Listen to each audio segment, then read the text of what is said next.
Hello students, SV academy Rawla के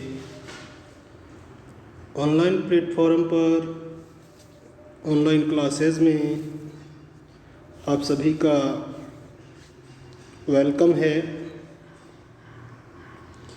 जैसा कि हम पढ़ रहे थे कक्षा 12 की अनिवार्य हिंदी पुस्तक सृजन का लेसन नंबर 13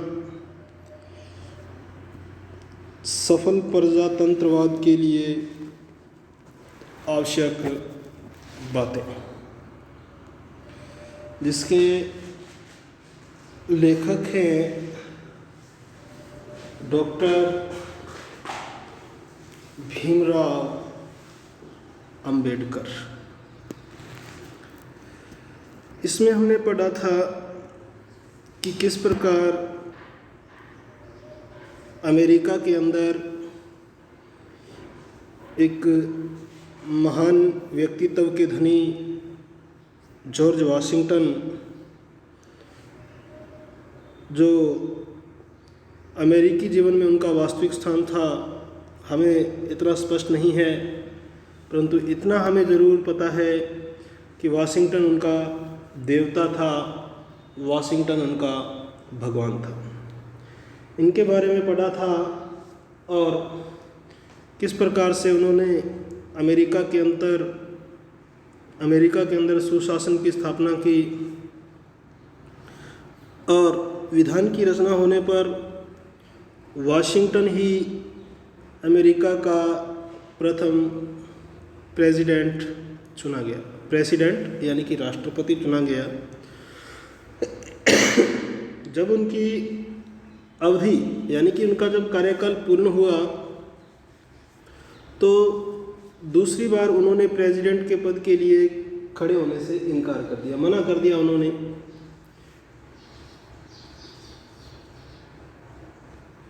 और मुझे इस बात से कोई संदेह नहीं है, यानी कि जब हम जॉर्ज वाशिंगटन की जीवनी के बारे में पढ़ते हैं तो अपने को कतई इस प्रकार से आभास नहीं होता कि वह इस प्रकार के व्यक्तित्व का धनी था कि अगर वह 10 बार भी चुनाव लड़ता तो 10 के 10 बार वो चुनाव जीतता और अमेरिका का राष्ट्रपति बनता।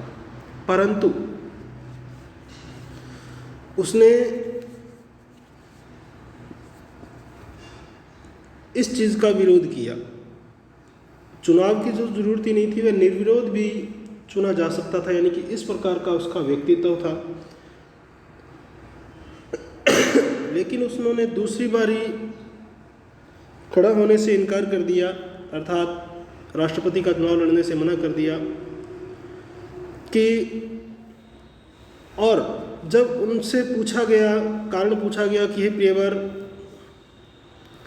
तो उनका उत्तर था कि आप भूल गए हैं कि हमने इस विधान को किस उद्देश्य की पूर्ति के लिए बनाया है, यानी कि यह जो विधान है हमने इसको किस उद्देश्य की पूर्ति के लिए बनाया है भी, यानी कि इस प्रकार का उन्होंने जवाब दिया। यानी कि बहुत ही महान व्यक्तित्व थे। और फिर आगे आज हम पढ़ेंगे, हमने यह विधान इसलिए बनाया है, जो विधि नियम है, कानून है, इसलिए बनाए हैं कि हम कोई वंश परंपरागत राजा नहीं चाहते। हम कोई वंश या कोई परंपरागत राजा नहीं चाहते। ऐसा नहीं है कि दादा बन गया, दादे के बाद उसका पुत्र बन गया, फिर उसका पोता बन गया, तो हम इस प्रकार का शासन नहीं चाहते। हम परंपरागत वंशानुगत शासन नहीं चाहते। हम कोई पैतृक शासन नहीं चाहते, यानी कि पिता के बाद उसका पुत्र बने और उसके बाद उसका पुत्र बने, तो इस प्रकार का शासन हम नहीं चाहते। हम कोई अनन्य शासक या डिक्टेटर भी नहीं चाहते थे। हम कोई अनन्य यानी कि कोई विशेष शासन भी नहीं चाहते थे। यदि इंग्लैंड के राजा की अधीनता की अधीनता को त्याग कर आप लोग इस देश में आकर भी मुझको ही प्रतिवर्ष प्रति काल विभाग अपना प्रेसिडेंट बनाए रहने लगे, मेरी ही पूजा करने लगे, तो आपके सिद्धांतों का क्या होगा। देखो कितनी बढ़िया बात उसने कही है, यानी कि लोकतंत्र के हित में सर्वोपरि बात इस व्यक्ति ने कही। जब आप मुझे ही इंग्लैंड के राजा का स्थानापन्न बना देते हैं, यानी कि जिस प्रकार इंग्लैंड में एक राजा की स्थापना होती है और वो परंपरागत तरीके से वंशानुगत राजा उसके परिवार में से बनता जाते हैं, अगर उसी का ही स्थानापन्न यानी कि वही वाला शासन अगर आप इस यहाँ लागू करना चाहते हैं, तब आप क्या कह सकते हैं कि आपने उसके अधिकार के प्रति विद्रोह किया है। उसने कहा आपका मेरे प्रति जो विश्वास है, जो भक्ति भाव है, उसके कारण आप चाहे मुझ पर दूसरी बार प्रेसिडेंट बनने के लिए दबाव डालने पर मजबूर हो, लेकिन जब मैंने ही इस सिद्धांत का प्रतिपादन किया है कि हमें वंशानुगत शासन नहीं चाहिए, तो उन्होंने जब दबाव भी दिया तो इस व्यक्ति ने ये जवाब दिया कि हम वंशानुगत शासन नहीं चाहिए।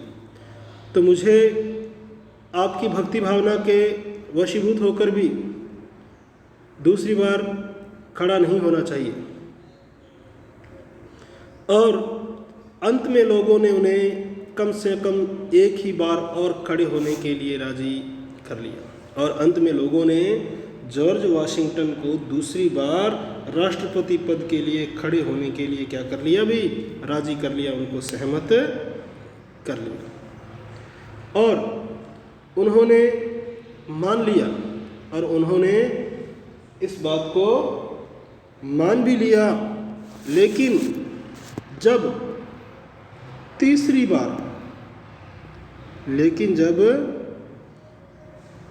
बार वे फिर आग्रह करने गए, ये तीसरी बार फिर वो निवेदन करने के लिए उनके पास गए, तो उसने धत्ता बता दिया, अर्थात इसको तिरस्कार कर दिया, अर्थात सिरे से इस बात को उन्होंने नकार दिया, अर्थात साफ मना कर दिया कि मैं तीसरी बार इस पद के लिए किसी भी कीमत पर खड़ा नहीं होऊंगा।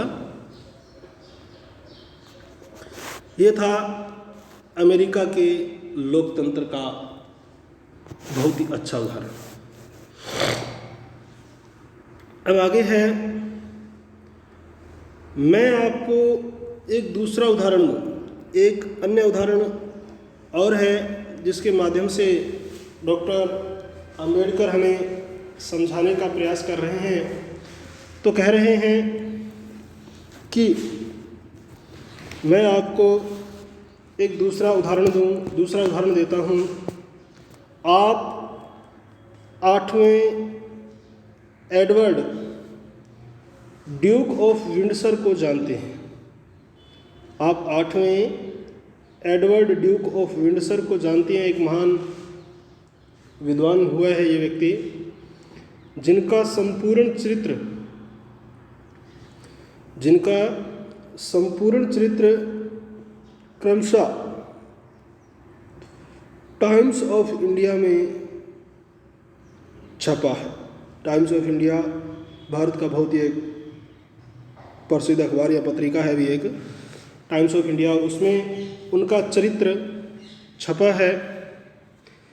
मैं गोलमेज कॉन्फ्रेंस में गया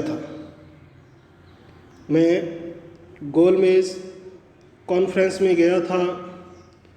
उस समय वहाँ बड़ा भारी विवाद चल रहा था। मैं गोलमेज कॉन्फ्रेंस हुई थी, सभा हुई थी, मैं उसमें गया था। तो उस समय वहाँ बड़ा भारी विवाद चल रहा था, यानी कि बहुत ज़्यादा विवाद चल रहा था। प्रश्न यही था कि क्या राजा को अपनी पसंद की किसी सामान्य स्थिति की औरत से शादी करने का अधिकार है। प्रश्न यही था कि क्या राजा को अपनी पसंद की किसी सामान्य स्थिति की औरत से, किसी सामान्य औरत से शादी करने का अधिकार है, जबकि वह यह भी नहीं चाहता कि वह औरत रानी मानी जाए, और जबकि वह यह भी नहीं चाहता कि जिस वह सामान्य स्थिति की औरत से शादी करवा रहा है उसको रानी भी नहीं माना जाए और उससे वो शादी भी करवाए, अथवा उसे इतनी भी व्यक्तिगत स्वतंत्रता नहीं है और उसे ऐसा करने के लिए सिंहासन का त्याग ही करना पड़ेगा। श्री बॉल्डविन बादशाह के उस औरत से शादी करने का विरोधी था। वह किसी तरह राजी नहीं हो सकता था या सहमत नहीं हो सकता था। उसने कहा, यदि तुम मेरा कहना नहीं मानते, यदि तुम मेरा कहना नहीं मानते तो तुम्हें राजगद्दी छोड़ देनी पड़ेगी, और यदि तुम मेरा कहना नहीं मानोगे तो इसके लिए तुम्हें जो राजगद्दी है, जो अपना सिंहासन है, जो अपना राज्य है, राजा का पद है, वो क्या करना पड़ेगा? छोड़ना पड़ेगा। हमारा मित्र चर्चिल 8वें एडवर्ड का मित्र था। जो हमारा मित्र चर्चिल था वो 8वें एडवर्ड का मित्र था। वह उसे उत्साहित कर रहा था, यानी कि उसके उत्साह को बढ़ा रहा था। उस समय मजदूर दल, जो लेबर पार्टी थी, उस समय जो मजदूर दल था विरोधी दल में था, उनका बहुमत नहीं था, यानी कि वो अल्पमत में थे, बहुमत में नहीं थे। मुझे अच्छी तरह याद है कि मजदूर दल ने इस बात पर गंभीरता से विचार किया था कि क्या यह अच्छा नहीं होगा कि इसी बात को लेकर श्री बॉल्डविन को हराने की कोशिश की जाए। और मजदूर दल ने इस बात पर बड़ा गंभीरता से विचार किया कि क्या यही अच्छा नहीं होगा कि इसी बात को लेकर श्री बॉल्डविन को हराने की कोशिश की जाए, यानी कि उसको हराने का प्रयास किया जाए। क्योंकि राजा के प्रति वफादार होने के कारण, क्योंकि राजा के प्रति वफादार होने के कारण, ईमानदार होने के कारण अनुदार दल के बहुत से लोग उनका साथ देने के लिए तैयार हो सकते थे, उनका साथ देने के लिए तैयार हो सकते थे। लेकिन मुझे याद है कि स्वर्गीय प्रोफेसर लास्की ने हेराल्ड में कई लेख लिखकर मजदूर दल के किसी ऐसे प्रयास की निंदा की। उन्होंने कहा, हमारी यह परंपरागत मर्यादा है कि बादशाह को प्रधानमंत्री की सलाह ही कि हमारी यह परंपरागत मान्यता है कि बादशाह को प्रधानमंत्री की सलाह माननी ही चाहिए। यदि हम इस प्रश्न को खड़ा करके श्री बॉल्डविन को हरा देंगे तो ऐसा करना हमारी गलती नहीं होगी, क्योंकि ऐसा करने से बादशाह को ही बल मिलेगा, उसको ही ताकत मिलेगी। मजदूर दल ने उनकी सलाह मानी और कुछ नहीं किया। आगे अभी कह रहा है लेखक,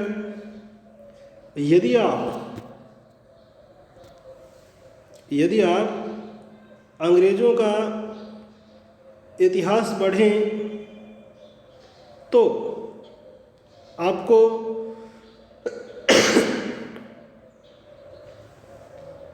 ऐसे बहुत से उदाहरण मिलेंगे जब दल विशेष के नेता किसी एक गलत बात को लेकर अपने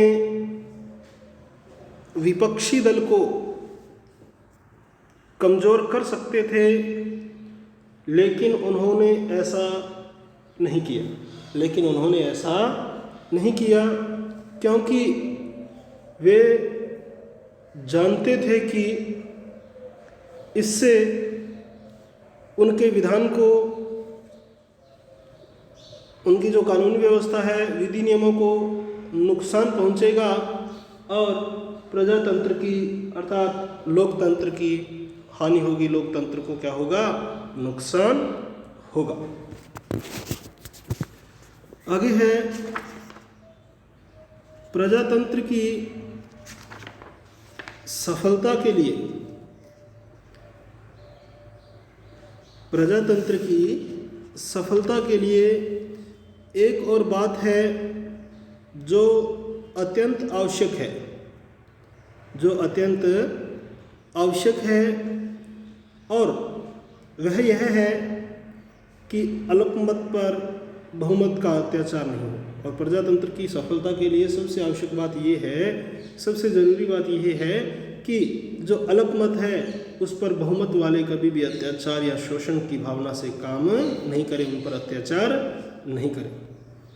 अल्पमत का हमेशा यह विश्वास बना रहना चाहिए कि यद्यपि शासन की बागडोर बहुमत के हाथ में है तो भी अल्पमत को हानि नहीं पहुंच रही है। अल्पमत का हमेशा यह विश्वास बना रहना चाहिए कि यद्यपि जो शासन की बागडोर है, जो शासन है, जो तंत्र है, वो बहुमत के हाथों में है, तो भी अल्पमत को हानि नहीं पहुंच रही है। इस प्रकार की भावना या विश्वास बना रहना चाहिए। और अल्पमत पर कोई अनुचित प्रहार भी नहीं किया जा रहा है। यह एक ऐसी बात है जिसका ब्रिटेन की पार्लियामेंट में बहुत ख्याल रखा जाता है। यह एक ऐसी बात है कि ब्रिटेन की पार्लियामेंट में, उसकी संसद में इस बात का बहुत विशेष ख्याल रखा जाता है। आप में से काफ़ी लोगों को इंग्लैंड के 1831 के चुनावों के परिणाम याद होंगे। उस समय श्री रैमजे मैकडोनाल्ड ने मजदूर दल से त्यागपत्र दे दिया और एक राष्ट्रीय सरकार की स्थापना की थी। चुनाव आया तो जिस मजदूर दल के मैं समझता हूँ 150 सदस्य थे, 650 की कुल सदस्य संख्या में से केवल 50 रह गए और श्री बॉल्डविन प्रधानमंत्री बने थे। और श्री बॉल्डविन उस समय क्या बने भी, वापस प्रधानमंत्री बने। तब मैं वहीं था, लेकिन मैंने एक बार भी कहीं यह नहीं सुना कि मजदूर दल के इन 50 जनों के अल्पमत ने, जो कि अनुदार दल के बहुमत की तुलना में बहुत ही अल्पमत था, कभी इस बात की शिकायत भी की हो कि उन्हें उनके बोलने के उचित अधिकार से वंचित रखा गया या विरोध करने का अवसर नहीं दिया गया। यानी कि कभी मैंने इस बात को नहीं सुना कि, और ना ही इस बात की कभी उन्होंने शिकायत भी की हो कि उन्हें बोलने के जो उचित अधिकार है, जो अभिव्यक्ति का उनका अधिकार है, उससे वंचित रखा गया हो या विरोध करने का अवसर नहीं दिया गया, अथवा प्रस्ताव उपस्थित करने की सुविधा नहीं दी, अथवा किसी भी प्रकार का जो प्रस्ताव है उसको उपस्थित करने की सुविधा नहीं दी। यानी कि ऐसा मैंने कभी भी नहीं उनके बारे में या उस सरकार के बारे में सुना। अब ज़रा आप अपनी पार्लियामेंट की ओर देखें, अपनी संसद की ओर देखें। यह जो विरोधी पक्ष के लोग लगातार निंदा का प्रस्ताव या कार्य स्थगित करने का प्रस्ताव लाते रहते हैं, मैं उसका समर्थन नहीं करता, मैं उसका समर्थन नहीं करता, यानी कि मैं उसके समर्थन में नहीं हूँ। लेकिन तब भी आपने इस बात की ओर ध्यान दिया होगा कि चाहे निंदा का प्रस्ताव हो या चाहे किसी कार्य को स्थगित करने का प्रस्ताव हो,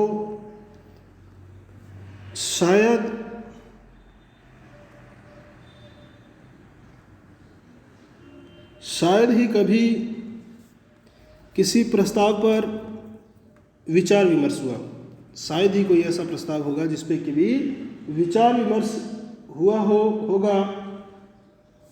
मुझे इससे काफ़ी आश्चर्य हो रहा है, मुझे इस बात से काफ़ी आश्चर्य हो रहा है, अचरज हो रहा है, हैरानी हो रही है जब मैं ब्रिटेन की पार्लियामेंट के वाद विवाद की रिपोर्ट पढ़ता हूँ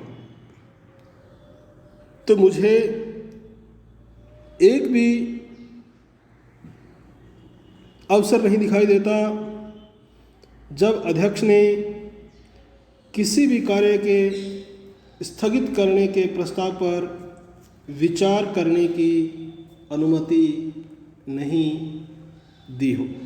यानी कि जब मैं ब्रिटेन की पार्लियामेंट के वाद विवाद की रिपोर्ट को पढ़ता हूँ तो मुझे ऐसा एक भी अवसर या एक भी मौका दिखाई नहीं देता जब अध्यक्ष ने किसी कार्य के स्थगित करने के प्रस्ताव पर विचार करने की अनुमति न दी हो। यानी कि विचार करने की अनुमति वो ज़रूर देता था। तो आज के लिए स्टूडेंट्स इतना ही, बाकी जो बचा है लेसन उसको हम आगामी ऑनलाइन क्लास के दौरान पढ़ेंगे। आज के लिए इतना ही, बहुत बहुत धन्यवाद। जय हिंद, जय भारत।